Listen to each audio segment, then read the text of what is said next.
Quando ele abriu o 7º selo, houve silêncio nos céus cerca de meia hora.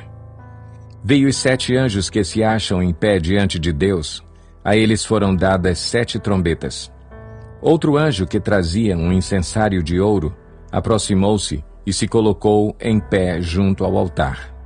A ele foi dado muito incenso para oferecer com as orações de todos os santos sobre o altar de ouro diante do trono.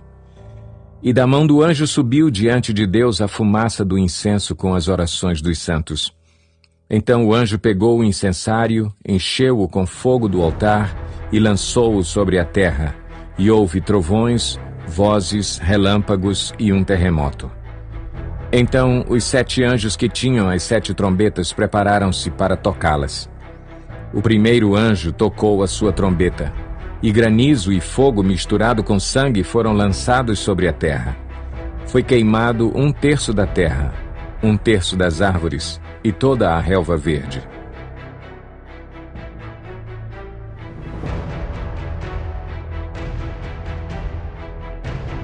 O segundo anjo tocou a sua trombeta, e algo como um grande monte em chamas foi lançado ao mar. 1/3 do mar transformou-se em sangue. Morreu 1/3 das criaturas do mar e foi destruído 1/3 das embarcações. O terceiro anjo tocou a sua trombeta e caiu do céu uma grande estrela queimando como tocha sobre 1/3 dos rios e das fontes de águas. E o nome da estrela é Absinto. Tornou-se amargo 1/3 das águas e muitos morreram pela ação das águas que se tornaram amargas. O quarto anjo tocou a sua trombeta e foi ferido 1/3 do sol, 1/3 da lua e 1/3 das estrelas, de forma que 1/3 deles escureceu, 1/3 do dia ficou sem luz e também 1/3 da noite. Enquanto eu olhava, ouvi uma águia que voava pelo meio do céu e dizia em alta voz: Ai, ai, ai dos que habitam na terra, por causa do toque das trombetas que está prestes a ser dado pelos 3 outros anjos. O quinto anjo tocou a sua trombeta e vi uma estrela que havia caído do céu sobre a terra. À estrela foi dada a chave do poço do abismo. Quando ela abriu o abismo, subiu dele fumaça, como a de uma gigantesca fornalha. O sol e o céu escureceram com a fumaça que saía do abismo. Da fumaça saíram gafanhotos que vieram sobre a terra, e lhes foi dado poder como o dos escorpiões da terra. Eles receberam ordens para não causar dano nem à relva da terra, nem a qualquer planta ou árvore, mas apenas àqueles que não tinham o selo de Deus na testa. Não lhes foi dado poder para matá-los, mas sim para causar-lhes tormento durante 5 meses. A agonia que eles sofreram era como a da picada do escorpião. Naqueles dias os homens procurarão a morte, mas não a encontrarão. Desejarão morrer, mas a morte fugirá deles.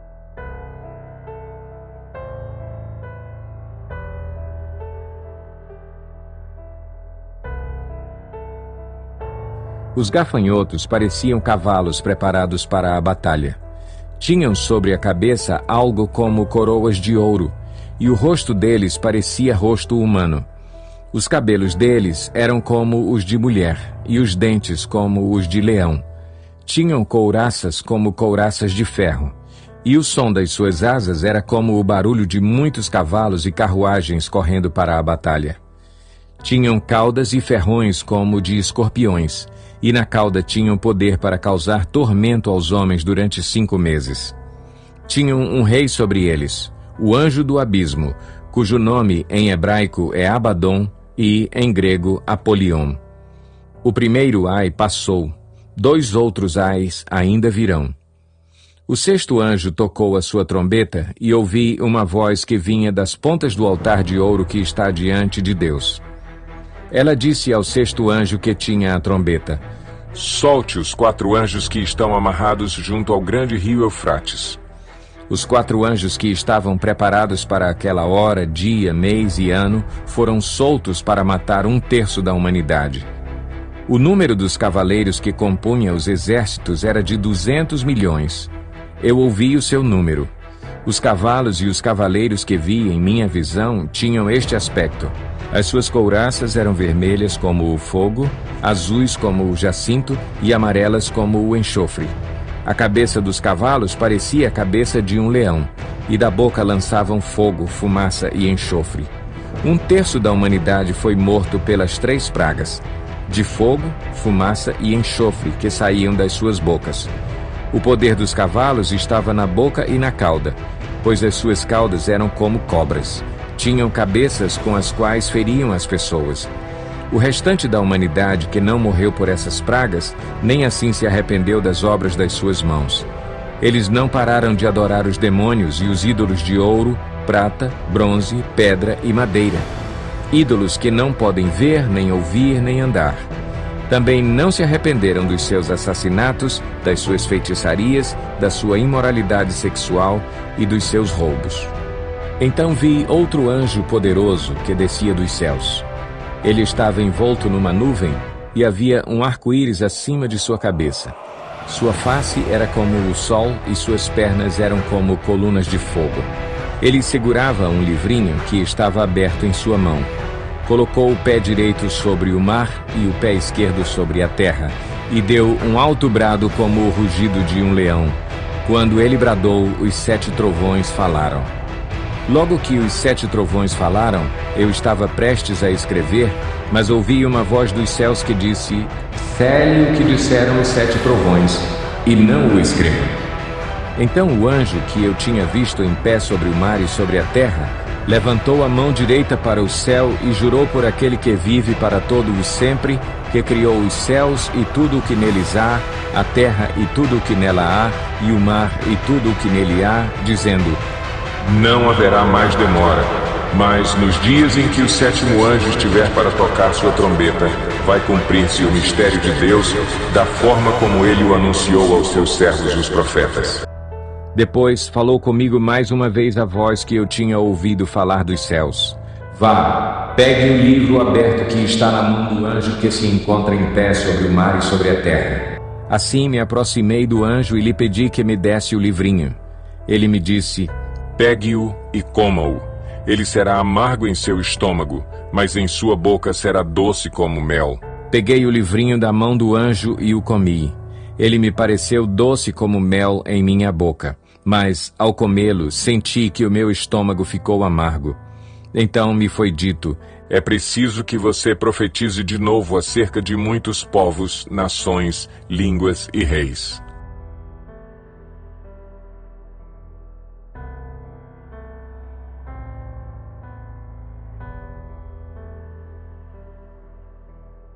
Deram-me um caniço semelhante a uma vara de medir e me disseram: Vá e meça o templo de Deus e o altar e conte os adoradores que lá estiverem.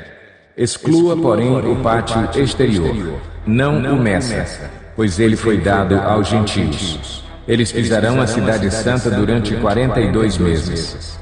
Darei poder às minhas 2 testemunhas, e elas profetizarão durante 1260 dias, vestidas de pano de saco.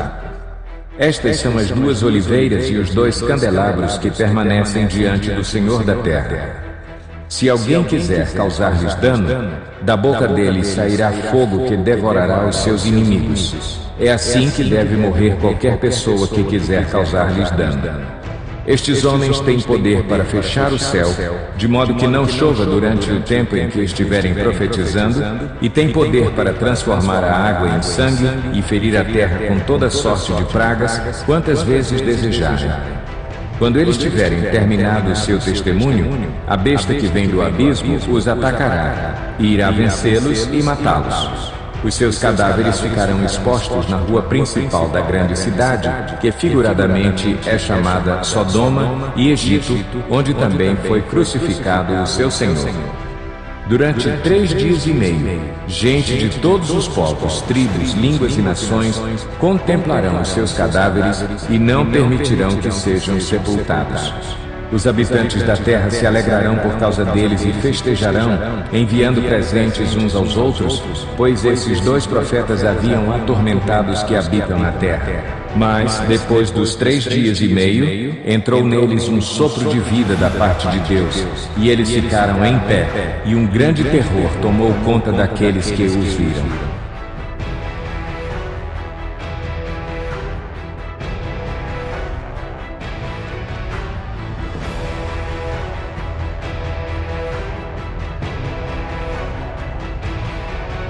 Então eles ouviram uma forte voz dos céus que lhes disse: subam para cá. E eles subiram para os céus numa nuvem, enquanto os seus inimigos olhavam. Naquela mesma hora houve um forte terremoto, e 1/10 da cidade ruiu. 7.000 pessoas foram mortas no terremoto. Os sobreviventes ficaram aterrorizados e deram glória ao Deus dos céus. O segundo ai passou, o terceiro ai virá em breve.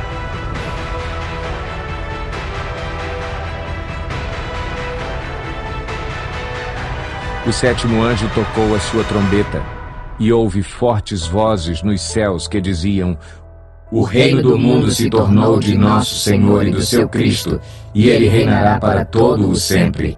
Os 24 anciãos que estavam assentados em seus tronos diante de Deus prostraram-se sobre seus rostos e adoraram a Deus, dizendo: graças te damos, Senhor Deus Todo-Poderoso, que és e que eras, porque assumiste o teu grande poder e começaste a reinar.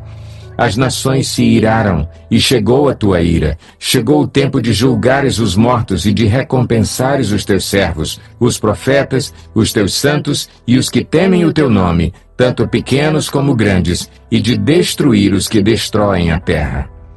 Então foi aberto o santuário de Deus nos céus, e ali foi vista a arca da sua aliança. Houve relâmpagos, vozes, trovões, um terremoto e um grande temporal de granizo.